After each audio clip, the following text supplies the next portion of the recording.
Hi, this is Dr. Charles Babers again, and this is another study in the Babers Bible Study series.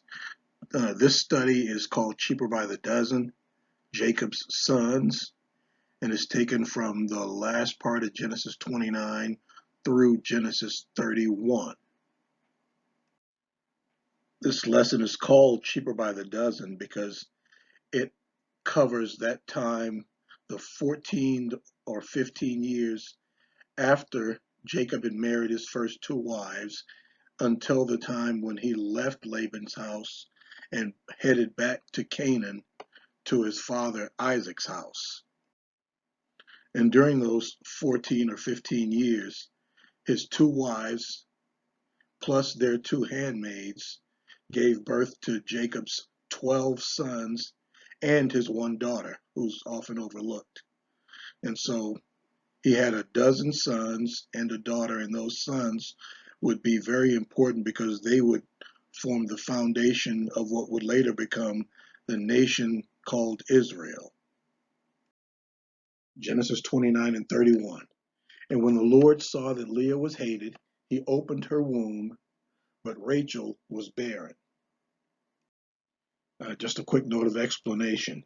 It says here that Leah was hated, but what it really means is that Rachel was actually the favored wife of her husband Jacob. Now we know from the last lesson that Leah and Rachel were the two wives of Jacob. And we also know that both of these wives were given maids by their father Laban. Leah, as the first wife, was given a maid named Zilpah, and Rachel, the second wife, was given a maid who was called Bilhah. Even though Rachel and Leah were sisters, they still competed with each other, especially for the affections of their husband Jacob. One of the primary ways that they competed was in bearing him children, and especially sons. This was particularly important in those days. Men wanted sons for several reasons. First of all, they wanted someone to be their heirs and to carry on their family names after their death. This was usually the firstborn son. Secondly, they wanted to have many children because they didn't know how many of them would survive into adulthood. Their doctors and medicines were not very good at that time, and many children would get sick and die at a very young age. Third, the more sons that you had, the more people that you had to help work in the fields, care for the herds and flocks, or protect the family. A wife who had many sons was considered to be blessed by God, but one who could not have children was considered cursed. That will be important later on, especially in the relationship between Leah and Rachel. Genesis 29 and 32 through 35. And Leah conceived and bare a son, and called his name Reuben. For she said, Surely the Lord hath looked upon my affliction, now therefore my husband will love me. And she conceived again, and bare a son, and said, Because the Lord hath heard I was hated, he hath therefore given me this son also. And she called his name Simeon. And she conceived again, and bare a son, and said, Now this time will my husband be joined unto me, because I have borne him three sons. Therefore was his name called Levi. And she conceived again, and bare a son, and she said, Now will I praise the Lord. Therefore she called his name Judah, and she left bearing. Just a quick note before explanation, saying that she left bearing means that after her fourth son, she stopped having children, at least for a time. So let's look at these four verses and unpack them. Leah was the first of Jacob's wives to have children for him. She had four sons named Reuben, Simeon, Levi, and Judah. Then she stopped having children. The fact that she gave Jacob so many sons should have given her favor in his eyes. Unfortunately, it didn't. The name of the four sons of Leah invoked two distinct images in my mind. First of all, they cause me to remember the story of Jacob's grandfather, Abraham, and his concubine Hagar, who, like Leah, was the lesser wife, despised by the favorite wife. In both instances, the favored wife was barren, while the despised wife was blessed with children. Here, Leah called her first son Reuben, meaning, behold, a son. Earlier, Hagar was visited by an angel who said to her, behold, thou art with child and shalt bear a son. She eventually gave birth to her son and called him Ishmael, meaning God is heard. Likewise, Leah named her second son Simeon, which is derived from the same Hebrew root word Shema as is the name Ishmael. They are actually two versions of the very same name. So Simeon also means God has heard. Leah's third son was named Levi, meaning joint or attached. Likewise, when the angel appeared to Hagar, he told her to return to rejoin herself to her mistress, Sarah.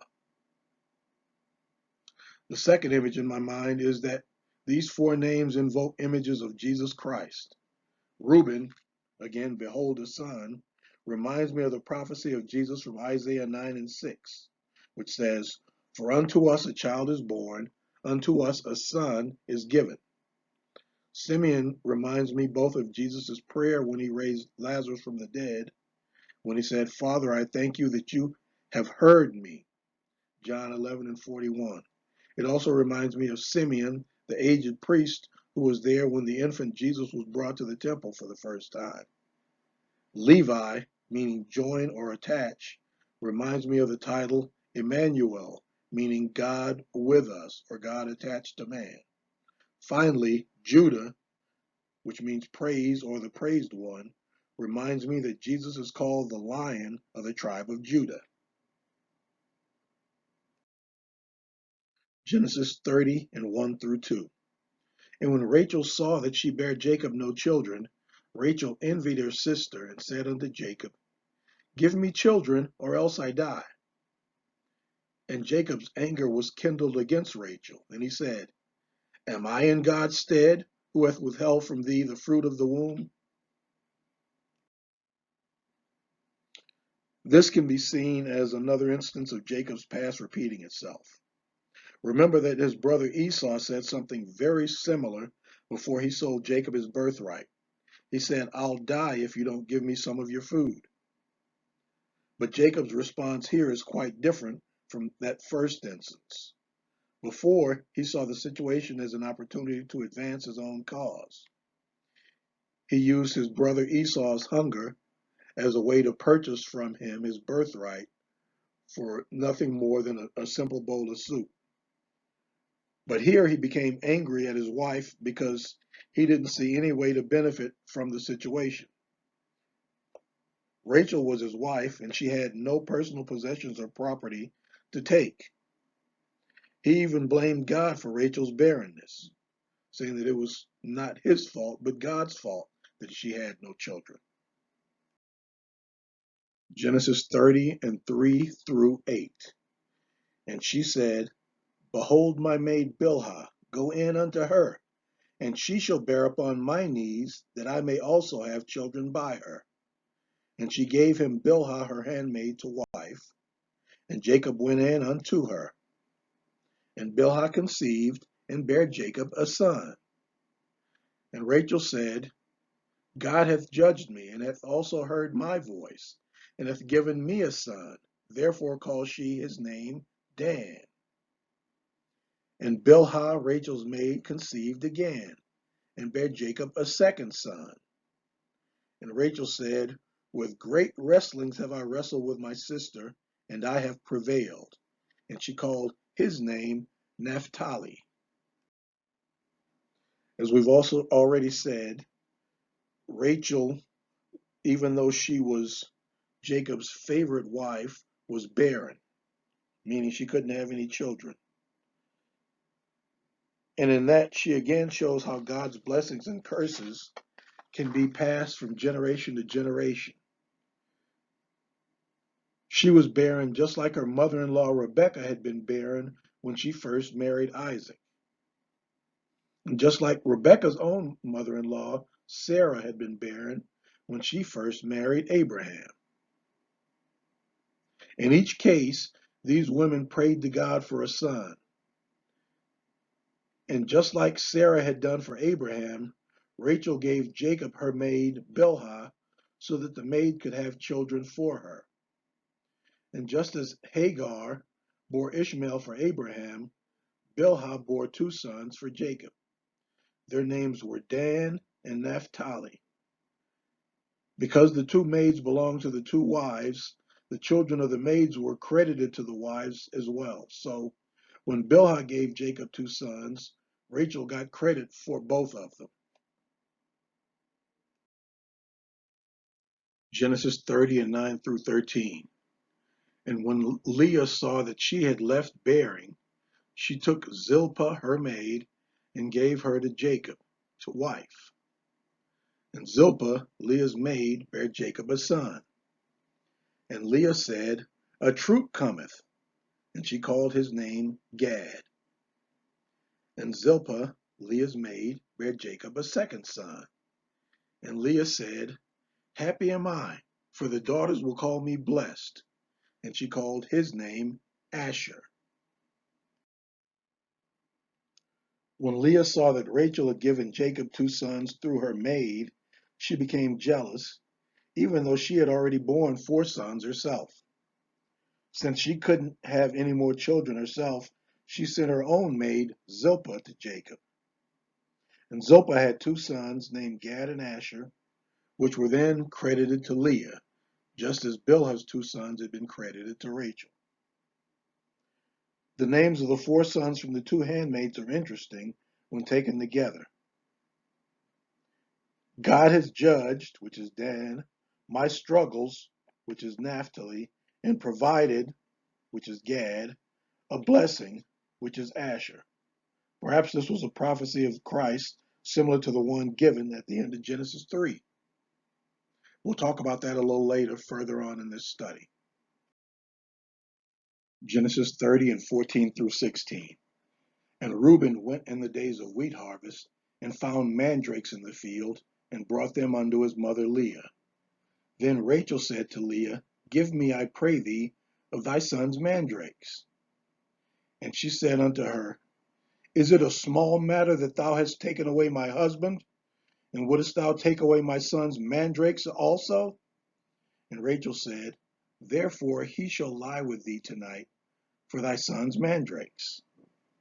And Jacob came out of the field in the evening, and Leah went out to meet him and said, Thou must come in unto me, for surely I have hired thee with my son's mandrakes. And he lay with her that night. The Mediterranean mandrake is a plant with a fleshy root that's said to resemble a human body. It has narcotic and anesthetic properties, and in the ancient times was believed to have other medicinal and magical properties. It was believed that the mandrake would scream when it was pulled out of the ground, and whoever pulled it out would immediately drop dead.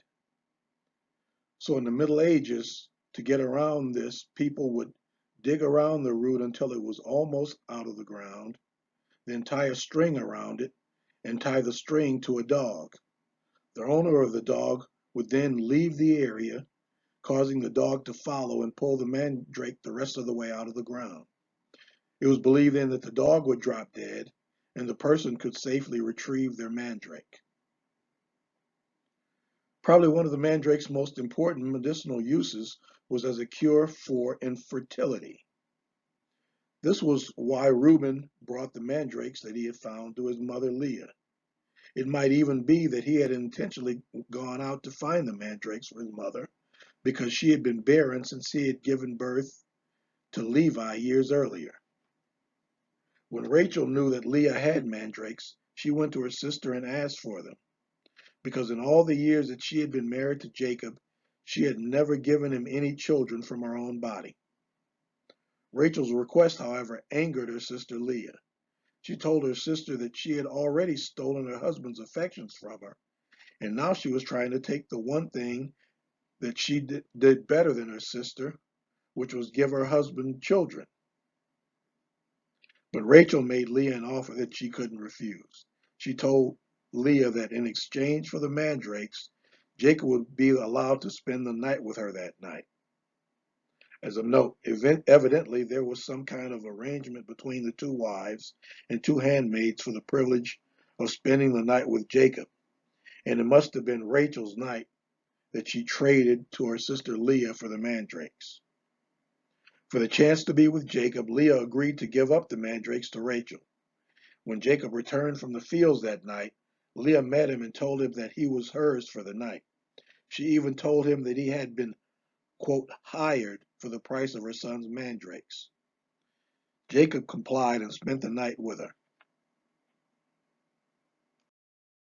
Genesis 30 and 17 through 21. And God hearkened unto Leah, and she conceived, and bare Jacob the fifth son. And Leah said, God hath given me my hire, because I have given my maiden to my husband.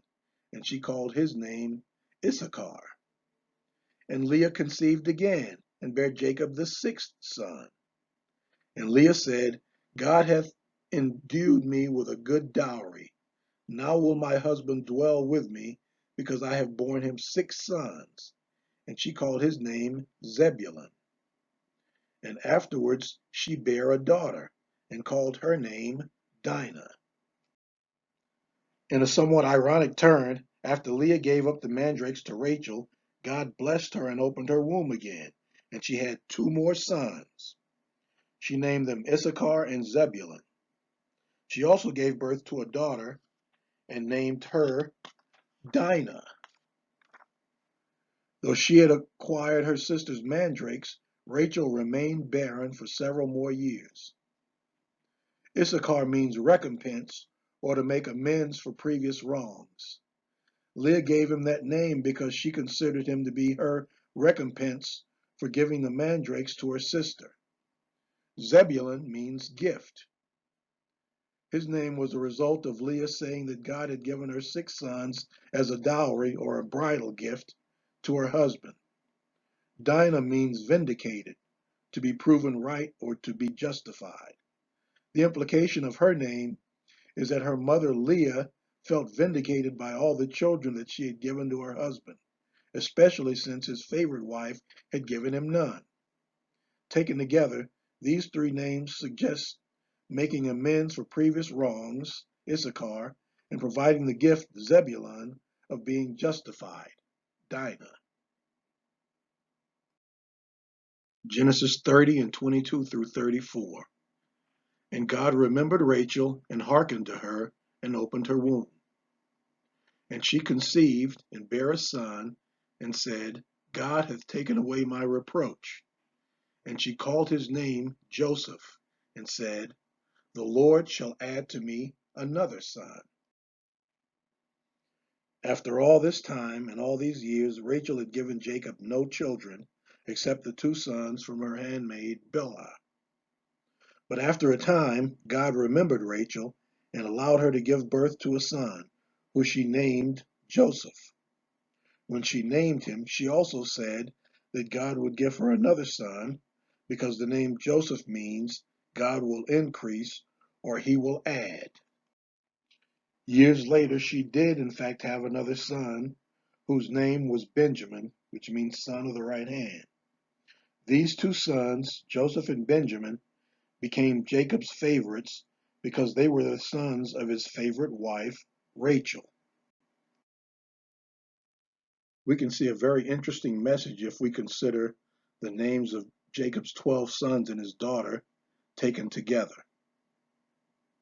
The name Reuben means behold a son. Simeon means God has heard. Levi means joined or joining or attached. Judah is praise or thanksgiving or the praised one. Dan is judgment or he has judged. Naphtali is my struggle.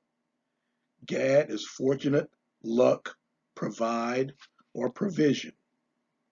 Asher is happy or blessing. Issachar is reward, recompense, or make amends for past wrongs. Zebulun means honor or gift. Dinah means judged and vindicated. Joseph means God will add or increase.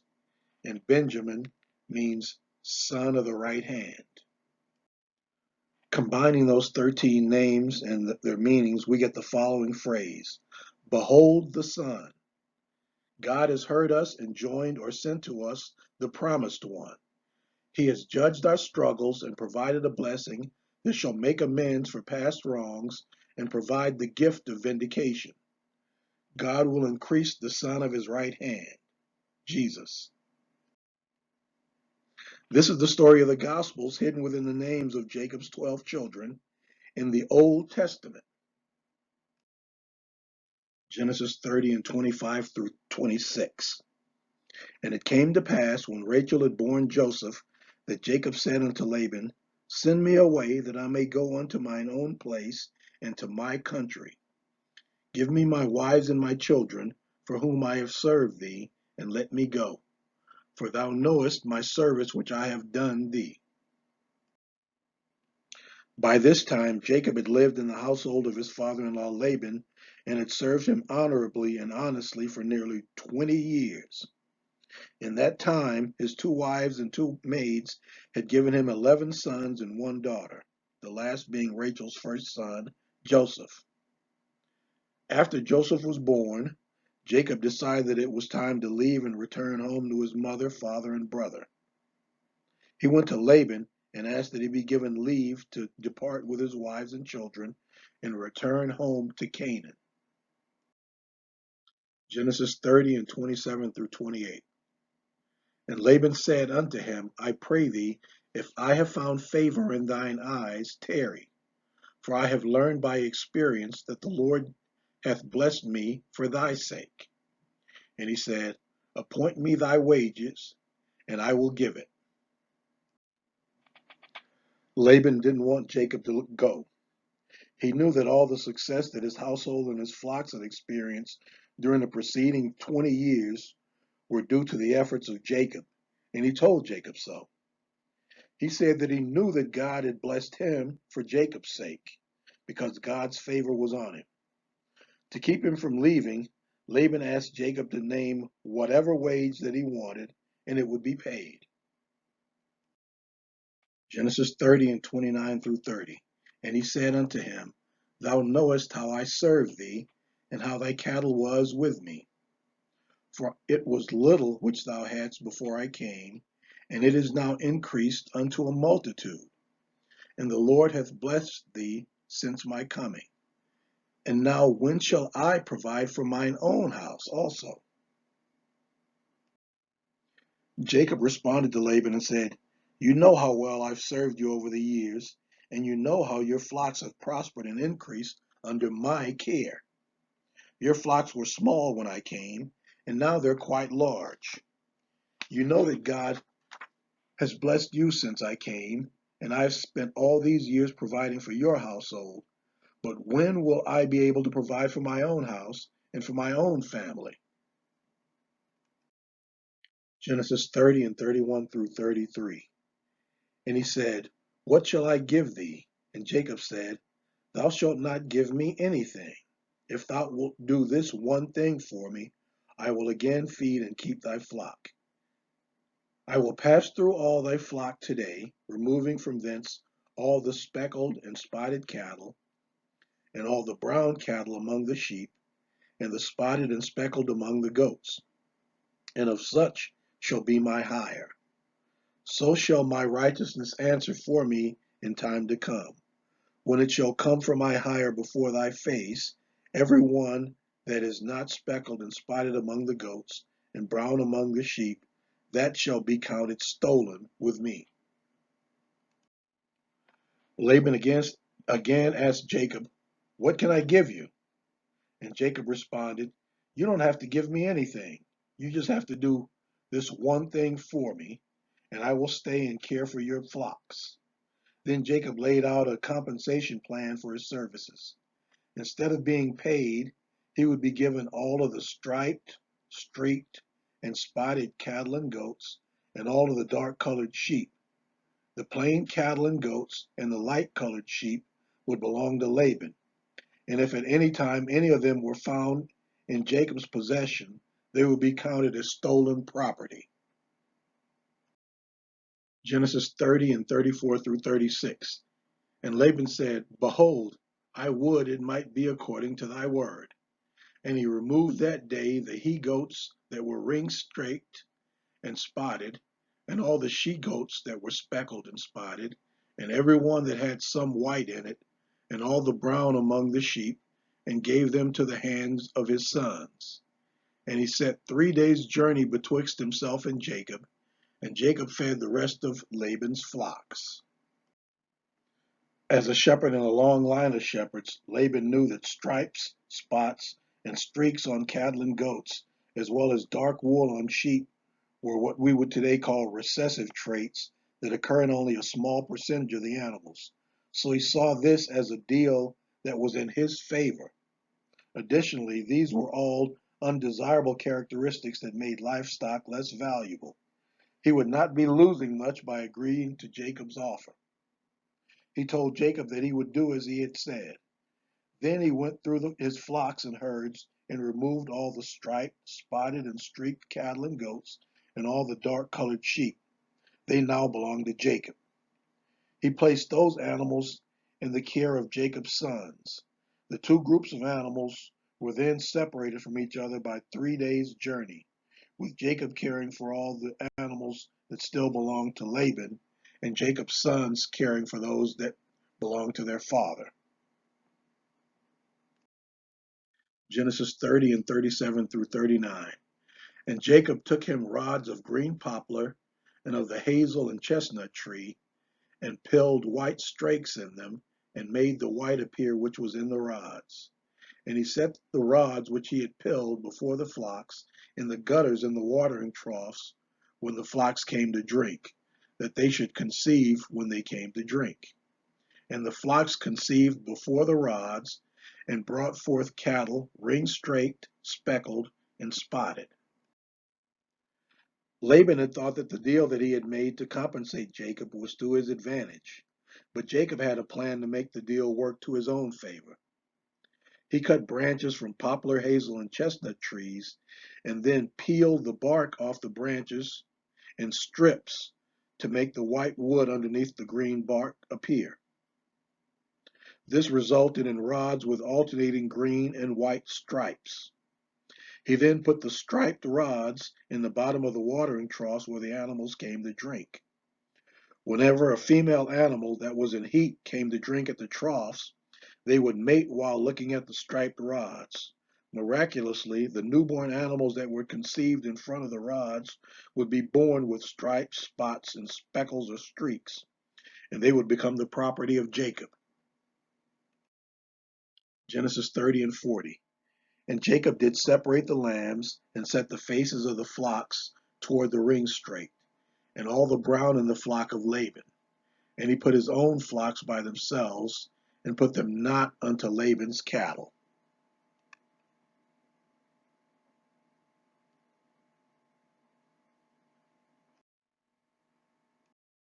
Genesis 30 and 41 through 42. And it came to pass, whensoever the stronger cattle did conceive, that Jacob laid the rods before the eyes of the cattle in the gutters, that they might conceive among the rods. But when the cattle were feeble, he put them not in. So the feebler were Laban's, and the stronger were Jacob's. Jacob was selective of which of Laban's animals he allowed to mate in front of the striped rods. When strong and healthy animals were ready to mate, he would put the striped rods in the troughs and allow them to conceive while looking at the rods. They would then give birth to strong, healthy, striped, spotted, streaked, or dark-colored offspring, while Jacob would add to his flocks and herds. But when weak and sickly animals were ready to mate, he would remove the striped rods from the troughs, so that when they mated, they would produce plain-colored and light-colored offspring that were also weak and sickly. Genesis 30 and 43. And the man increased exceedingly, and had much cattle, and maidservants, and manservants, and camels, and asses. In time, Jacob's household increased greatly in livestock, servants, camels, and donkeys. Many years earlier, he had come to the house of his father-in-law with nothing but the clothes on his back. Now he had wives, a house filled with children, male and female servants, and a wealth of livestock that rivaled even that of his father-in-law Laban. Genesis 31 and 1. And he heard the word of Laban's sons, saying, Jacob hath taken away all that was our father's, and of that which was our father's hath he gotten all his glory.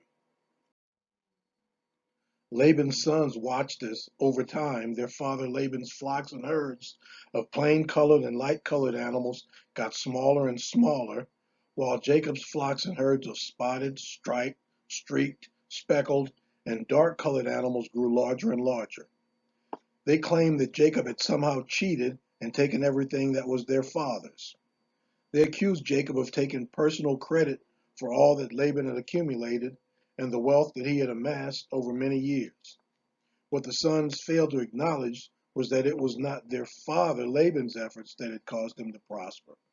It was the efforts of Jacob over 20 years of working for Laban, and most of those were years that were essentially stolen by Laban.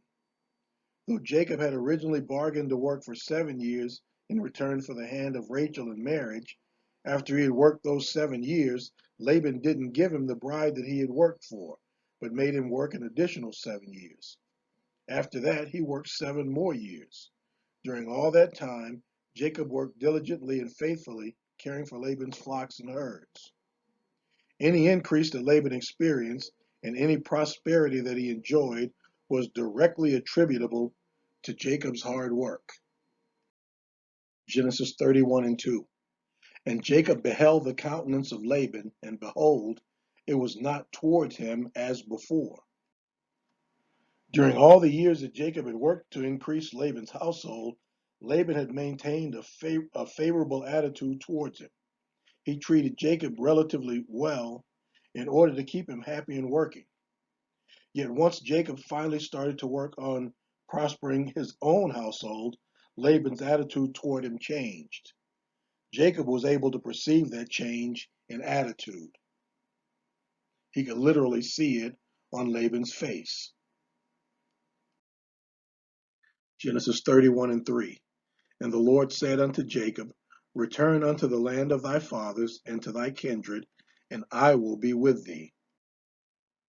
As Jacob prepared to leave Laban's house and return to the land of his father Isaac, God spoke to him to remind him of all the promises that he had made when he had stopped in the place called Bethel on his way to Laban's house. Quote, I am the Lord God of Abraham thy father, and the God of Isaac. The land whereupon thou liest, to thee will I give it, and to thy seed. And thy seed shall be as the dust of the earth, and thou shalt spread abroad to the west, and to the east, and to the north, and to the south. And in thee and in thy seed shall all the families of the earth be blessed.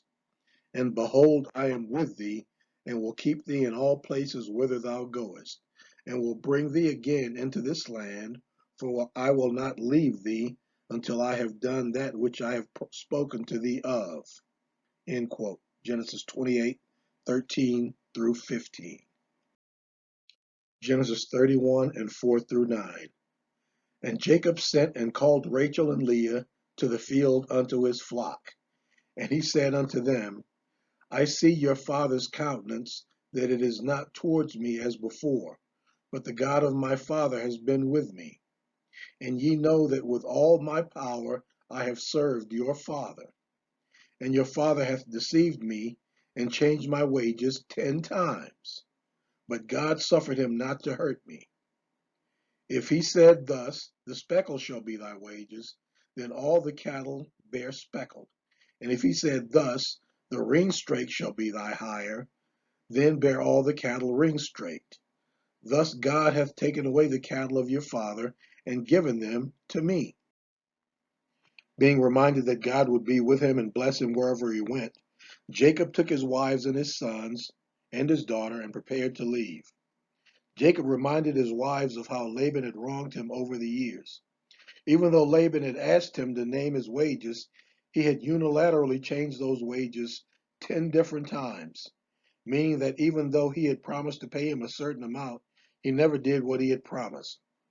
Each time he was confronted about the discrepancies in Jacob's wages, he would negotiate a new agreement, which he would also disregard. Still, every time Laban tried to take advantage of him by changing his wages, God had intervened on Jacob's behalf. When Laban had said that Jacob would have the striped calves, all the calves were born striped. When Laban had told him that he would have the spotted lambs, all the lambs were born spotted. Over time, because of God's working on his behalf and thwarting all Laban's plans to defraud his son-in-law, Jacob became rich while Laban's wealth decreased. One by one, God took Laban's wealth of animals and gave them to Jacob. Quote, a good man leaveth an inheritance to his children's children, and the wealth of the sinner is laid up for the just. Proverbs 13 and 22. Genesis 31 and 10 through 13. And it came to pass at the time that the cattle conceived, that I lifted up mine eyes and saw in a dream, and behold, the rams which leaped upon the cattle were ringed straight, speckled, and grizzled. And the angel of God spake unto me in a dream, saying, Jacob. And I said, Here am I. And he said, Lift up now thine eyes and see. All the rams which leap upon the cattle are ringed straight, speckled, and grizzled. For I have seen all that Laban doeth unto thee. I am the God of Bethel, where thou anointest the pillar, and where thou vowedest a vow unto me. Now arise, get thee out from this land, and return unto the land of thy kindred. Here Jacob recounted to Leah and Rachel how God had given him the idea to place the branches with the bark stripped away into the watering troughs of the flocks and herds, and had shown him that by doing so all the cattle would be born with stripes, streaks, spots, and speckled. When he did what God had shown him in the dream, it happened just as God had said. All the animals were born with stripes, streaks, spots, and speckles, and belonged to him. After again reminding him that he was the same God who had spoken to him at Bethel, the Lord commanded Jacob to leave the land of Laban and to return to the land of his father. Genesis 31:14 through 16. And Rachel and Leah answered and said unto him, Is there yet any portion or inheritance for us in our father's house? Are we now counted of him strangers? For he hath sold us, and hath quite devoured also our money. For all the riches which God hath taken from our father, that is ours and our children's. Now then, whatsoever God hath said unto thee, do. Both Leah and Rachel agreed with Jacob that it was time to leave their father's house. They said that they could recognize that they no longer had any inheritance in their father's house because he had sold them to Jacob as wives for their bride price, 7 years of labor each, and had already spent all the money that he had been paid for them. Therefore, he had nothing more invested in them. He had gotten every penny of profit that he could out of them. They were no more than strangers to him now. So they claimed as their inheritance all the riches that God had caused Jacob to take from their father. They told Jacob to go ahead and do whatever God had said for him to do. They would be with him wholeheartedly. Genesis 31 and 17 through 18. Then Jacob rose up and set his sons and his wives upon camels. And he carried away all his cattle and all his goods which he had gotten, the cattle of his getting, which he had gotten in Padan Aram, for to go to Isaac his father in the land of Canaan. Having secured the assent of his two main wives, Jacob placed them all and his children on camels, packed all his possessions, and rounded up all his flocks and herds, and left the land of Padan Aram to return to Canaan, the land of his father Isaac. We can see in this verse a foreshadowing of Jesus. Just as Jacob took his wives and left the place where he had been sent by his father to find a bride, then return to the land of his father, Jesus will one day return from the land where he was sent by his father, the earth, with his bride, the church, to the land of his father in heaven. Genesis 31 and 19 through 23. And Laban went to shear his sheep, and Rachel had stolen the images that were her father's. And Jacob stole away unawares to Laban the Syrian, in that he told him not that he fled. So he fled with all that he had, and he rose up and passed over the river and set his face toward the Mount Gilead. And it was told Laban on the third day that Jacob was fled. And he took his brethren with him and pursued after him 7 days' journey.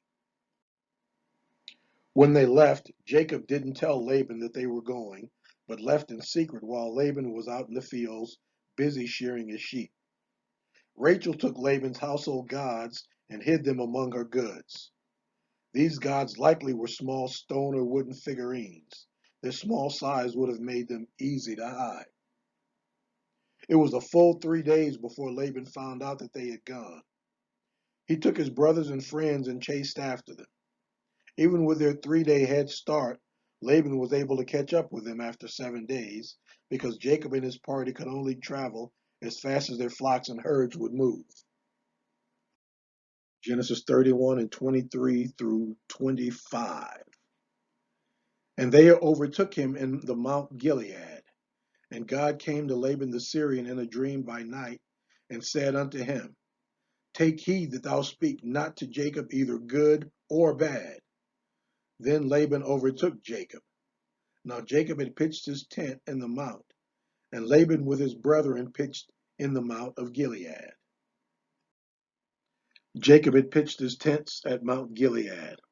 On the 7th day, Laban and his band caught up with Jacob and his family at Mount Gilead.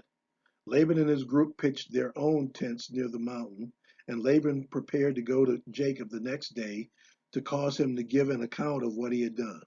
That night, however, before he could confront his son-in-law, God appeared to Laban in a dream and told him not to say anything to Jacob at all, either good or bad. Genesis 31 and 26 through 27. And Laban said to Jacob, What hast thou done, that thou hast stolen away unawares to me, and carried away my daughters as captives taken with the sword? Wherefore didst thou flee away secretly, and steal away from me, and didst not tell me, that I might have sent thee away with mirth, and with songs, with tabret, and with harp? Despite God's instructions to the contrary, Laban went to Jacob and began to interrogate him. He wanted to know why Jacob had sneaked away without saying anything, and had carried away his daughters as if he was attacking enemy, and they were captives or the spoils of war. Laban even claimed that if he had known that Jacob was leaving, he would have thrown a proper going away party with happiness, feasting, music, and dancing. Genesis 31 and 28 through 29. And hast not suffered me to kiss my sons and my daughters. Thou hast now done foolishly in so doing. It is in the power of my hand to do you hurt. But the God of your father spoke unto me yesternight, saying, Take thou heed that thou speak not to Jacob either good or bad. God had told him not to say anything to Jacob, but Laban ignored this. First, he accused Jacob of doing a foolish thing by not letting him kiss his children and grandchildren goodbye. Then he issued a threat. He said that it was in his power to cause Jacob some serious hurt, and the only thing that had stopped him was that Jacob's God had told him not to say anything. Though he wouldn't acknowledge Jacob's God as God and disobeyed God's command not to say anything to Jacob, he did have enough sense not to anger God by doing anything to Jacob. Genesis 31:30 through 32. And now, though thou wouldest needs be gone, because thou sore longest after thy father's house, yet wherefore hast thou stolen my gods? And Jacob answered and said to Laban, Because I was afraid. For I said, Peradventure thou wouldest take by force thy daughters from me. With whomsoever thou findest thy gods, let him not live. Before our brethren discern thou what is thine with me, and take it to thee. For Jacob knew not that Rachel had stolen them.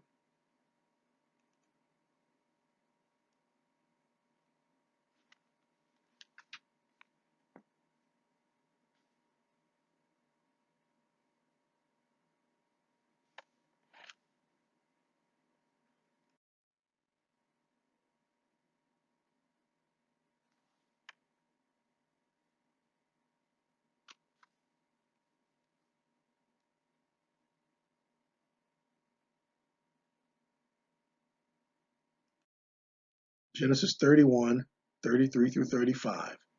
And Laban went into Jacob's tent, and into Leah's tent, and into the two maidservants' tents, but he found them not. Then went he out of Leah's tent, and entered into Rachel's tent. Now Rachel had taken the images, and put them in the camel's furniture, and sat upon them. And Laban searched all the tent, but found them not. And she said to her father, Let it not displease my lord, that I cannot rise up before thee, for the custom of women is upon me. And he searched, but found not the images. Laban began to search through Jacob's camp, looking for his missing gods. He started with Jacob's tent, then searched the tents of the two maidservants, Zilpah and Bilhah. Not finding them there, he moved on to the tent of Leah, his oldest daughter. Her tent also did not contain the gods. So Laban moved on to the tent of Rachel, the one who had taken the gods from his house. Knowing that her father was coming to search for them, Leah had hidden the statues in the saddle of her camel, and she was sitting on it inside the tent. When Laban came in to search, she made the excuse that it was her time of the month and she could not get up in his presence. Laban then searched the tent all around her. Of course, he didn't find what he was looking for, so he left. The story of Laban's household gods provides a perspective on one of the reasons why God commanded Abram to leave his kin and his father's house and to go to a country that he would show him. Abraham needed to be removed from the influence of idols and idol worshippers in order to come to a knowledge of the one true God, Jehovah. God knew that even though gods of stone and wood were powerless, their allure was strong and their hold over people was hard to break. We see their power in the hold they had on Laban. Even though these statues were clearly unable to do anything to protect themselves, they were able to make a man willing to destroy his own daughters. These small objects also were able to make a daughter want to steal and lie to her own father. Genesis 31, 36 through 37. And Jacob was wroth and chode with Laban. And Jacob answered and said to Laban, What is my trespass? What is my sin that thou hast so hotly pursued after me? Whereas thou hast searched all my stuff, what hast thou found of all thy household stuff? Set it here before my brethren and thy brethren, that they may judge betwixt us both. After Laban had searched the camp and not found his missing household goods, Jacob became angry. He confronted Laban and asked him what he had done to deserve such evil treatment. He wanted Laban to tell him what sin or trespass he could be guilty of that he would be chased after for 7 days. He then demanded that if Laban had found anything that belonged to him during his search of the camp, he should show it. They would then let Laban's own relatives examine the evidence and judge between them. But if there was no evidence that he had done anything wrong, there were going to be problems. Genesis 31, 38 through 41.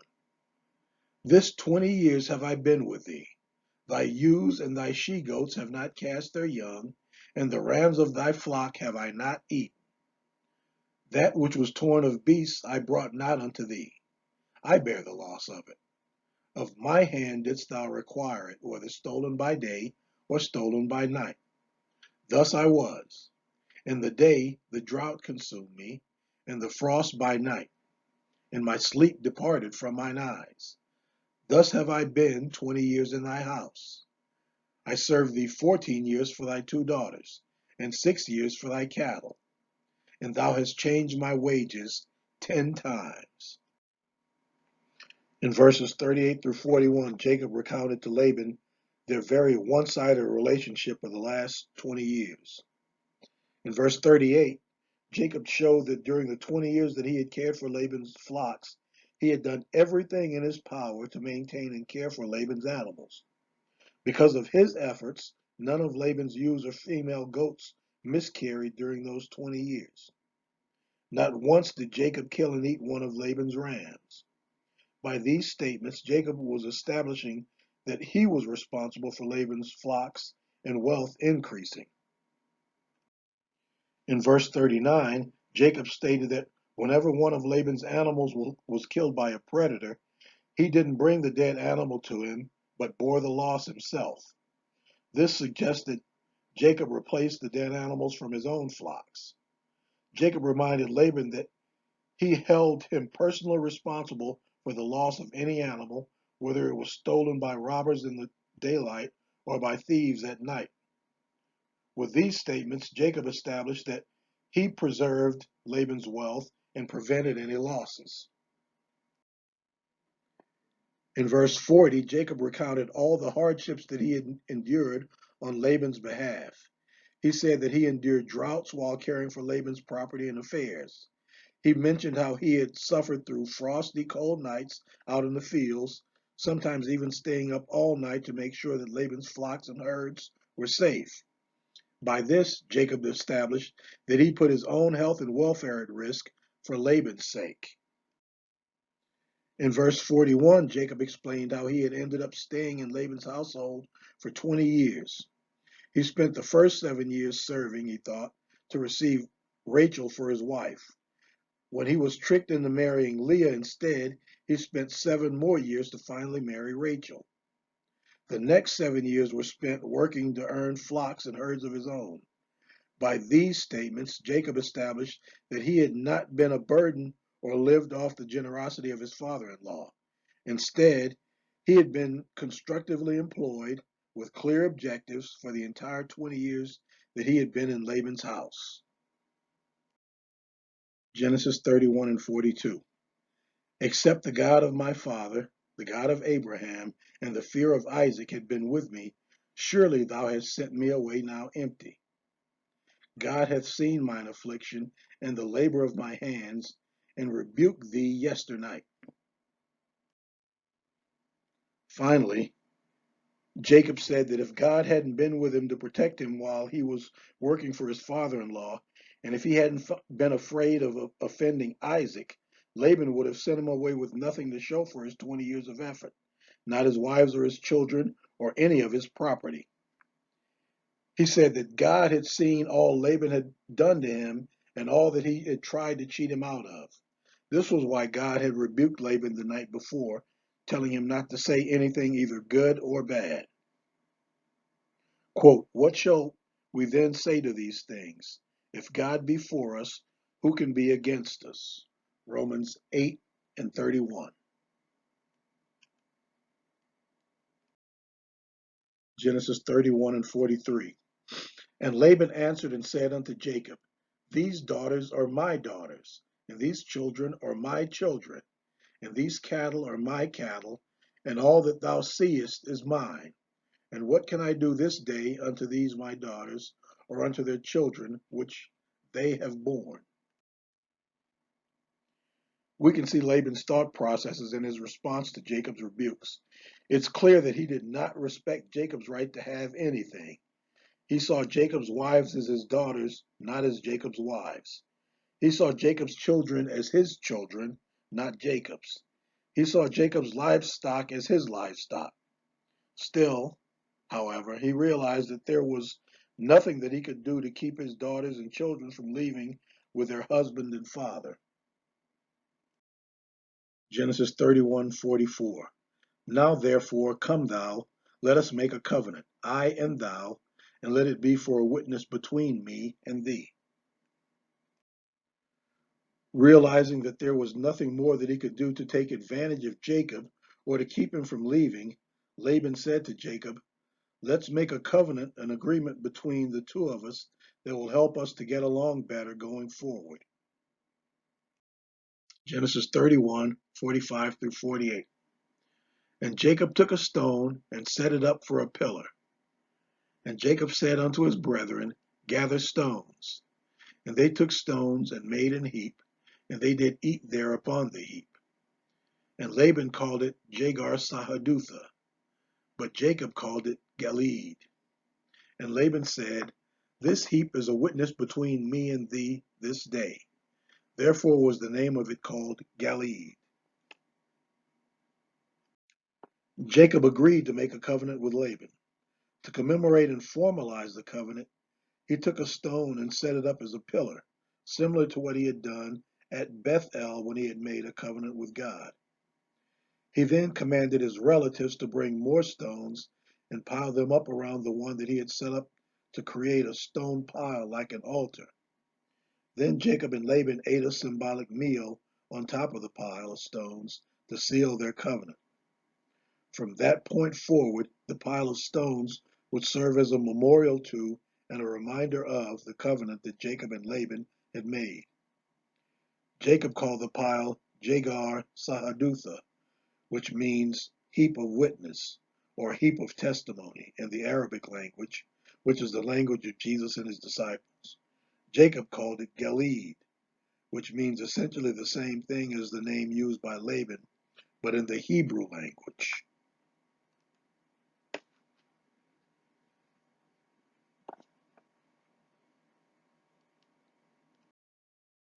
And Mizpah, for he said, The Lord watch between me and thee when we are absent one from another. Jacob also called the pile of stones Mizpah, which means watchtower, because he said that from that pile of stones the Lord would watch over each of them when they were separated from each other. By this, he committed God to watch over and protect Laban, even though Laban did not acknowledge him as God, and despite all the evil that Laban had done to him. Quote, Ye have heard that it hath been said, Thou shalt love thy neighbor and hate thine enemy. But I say unto you, Love your enemies, bless them that curse you, do good to them that hate you, and pray for them which despitefully use you, and persecute you, that ye may be the children of your Father which is in heaven. For he maketh the sun to rise on the evil and on the good, and sendeth rain on the just and on the unjust. Matthew 5:43 through 45. Genesis 31:50. If thou shalt afflict my daughters, or if thou shalt take other wives besides my daughters, no man is with us. See, God is witness betwixt me and thee. Even hearing what Jacob had said, Laban's attitude was still angry and argumentative. He said to Jacob, If you mistreat my daughters, or if you marry anybody other than my daughters, even though there is no one else to witness this agreement that we have made, remember that your God is a witness, and he will hold you accountable. This suggests that Laban might have begun to acknowledge the Lord as God, at least where doing so was of benefit to him personally. Genesis 31:51 through 53. And Laban said to Jacob, Behold this heap, and behold this pillar, which I have cast betwixt me and thee. This heap be witness, and this pillar be witness, that I will not pass over this heap to thee, and thou shalt not pass over this heap and this pillar unto me for harm.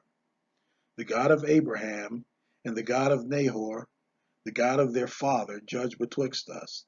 And Jacob sware by the fear of his father Isaac. These verses suggest that Laban then set up a pillar of his own next to the pile of stones that Jacob had built. He said that both his pillar and Jacob's heap of stones would henceforth be markers of their respective territories. He wouldn't go past the heap of stones and enter Jacob's territory to do him any harm, and Jacob wouldn't go past his pillar into his own territory to do him any harm. He then called on the God of Jacob's grandfather, Abraham, i.e., the God Jehovah, and the God of his grandfather Nahor, some unnamed Chaldean or Babylonian god, to judge between them should either of them violate the covenant that they had made. Jacob swore an oath by the fear of his father Isaac to be bound by the agreement and covenant that he had made with Laban. Quote, agree with thine adversary quickly, whiles thou art in the way with him, lest at any time the adversary deliver thee to the judge, and the judge deliver thee to the officer, and thou be cast into prison. Matthew 5:25.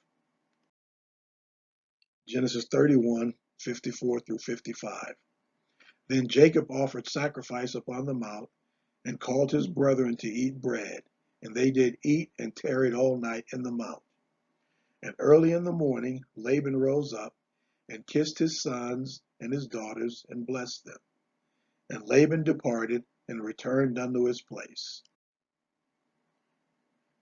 Jacob offered a sacrifice to the Lord on the mountains there in Gilead. He then invited all his relatives to a meal together there.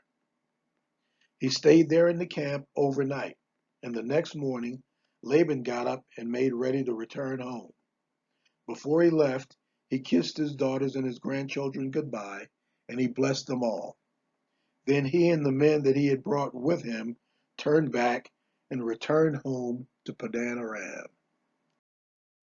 The lessons to be learned from this study are: number one, that God keeps his promises. Many years before the events of this lesson, God had promised Abraham that his descendants would be as numerous as the stars in the heavens, that he would bless those who blessed him and curse those who cursed him, and that he would be a blessing. Those promises were passed from Abraham to his son Isaac as an inheritance. We can see in this lesson that the promises were then passed from Isaac to his own son Jacob. First, we see the blessings of the fulfillment of the promise of innumerable descendants in the 12 sons and one daughter of Jacob. Those sons would be the progenitors of 12 tribes and many hundreds of thousands of people in the nation of Israel. As for the promise to bless those who bless him and curse those who cursed him, we can see how Laban's household was initially blessed because of Jacob, but then when Laban continued to swindle Jacob out of his wives, his wages, and his property, his household was cursed. God caused all of Laban's wealth to be given to Jacob. Second lesson, God hears and answers prayer. Leah prayed that God would give her children so that her husband Jacob would love her. So God opened her womb, and she gave birth to 6 sons and a daughter. Later, Rachel prayed for children as well, but not so that her husband would love her because she was already his favorite. Instead, she wanted to remove her disgrace at being barren. God also heard her prayer and gave her 2 sons, Joseph and Benjamin. Does God answer prayer today? Of course he does, but only for those who have accepted his Son as their Lord and Savior and who have obeyed his commands.